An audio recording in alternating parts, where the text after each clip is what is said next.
Dr. Mankal here from Barhaven Family Chiropractic. Today I want to shoot this quick video because I'm getting a growing number of questions and some concerns I see happening, even with the younger kids.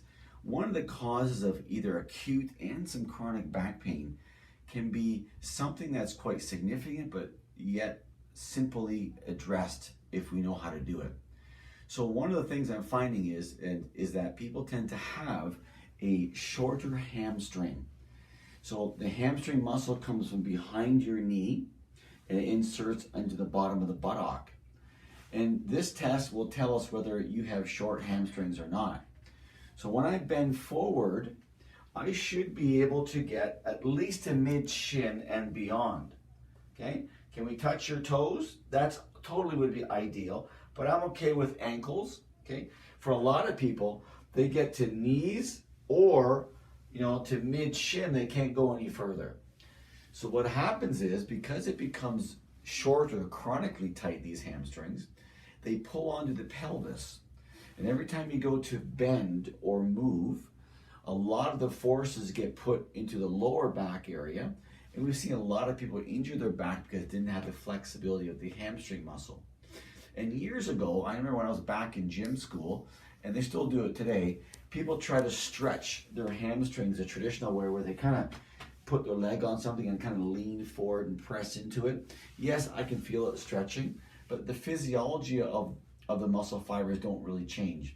So I want to give you a simple tip here today, and that's what we call PNF stretching. PNF is a big word for proprioceptive neurological facilitation. When I contract my bicep, the tricep has to relax for our bodies to work that way.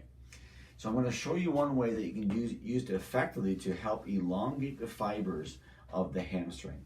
So if you cannot flex forward all the way and not touch at least to your ankles, preferably your toes, then you probably have some tightening of their hamstring muscles that I want to show you what to do here.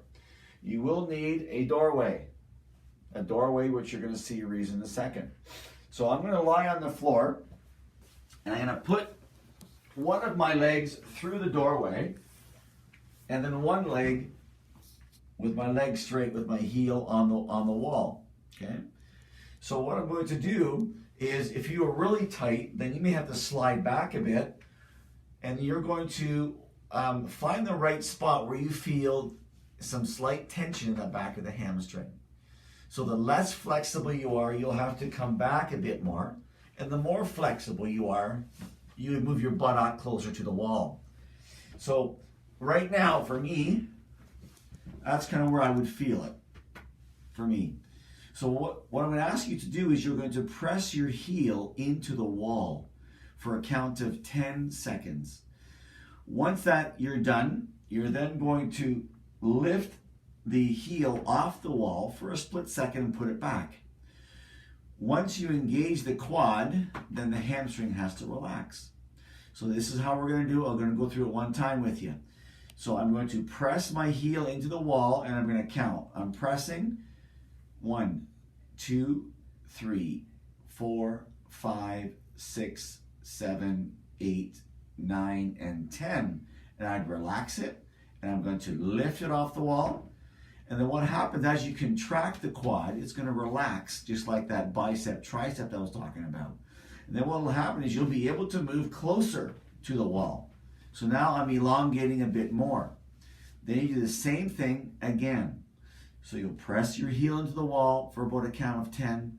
Once you're done, you'll raise it off the wall, let it back down, and then you're going to move a little bit closer into the wall, my buttock, and as I go closer, eventually I'll be able to get right up into that area.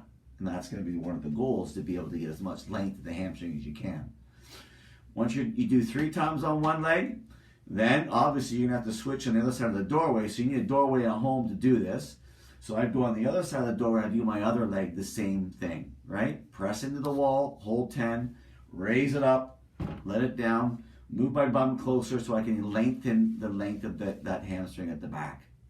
So that is called PNF stretching. It's a great way to be able to create elongation of the hamstring muscle, and so that when you go to bend and move, that it has some flexibility for you. and you reduce the risk of you having possibly a chronic back pain. And some people, I've seen them, injure their discs because they just don't have the flexibility that way. So that could be your solution. If you cannot do that test, as I said to you, this would be a great P&F stretch for you to do for your hamstring. So I thought I'd shoot this video because I'm getting a lot of cases like this lately. And I thought, you know what, I want to make a video so everyone can benefit from it. So I hope you enjoyed that and try that helpful tip. Let me know how it works for you. If you know somebody with chronic back pain issues and they complain about their hams being tight, forward them this video. I'm sure they'd appreciate and love it. So if you have any questions, let me know here, and I'll see you on the next video. Bye.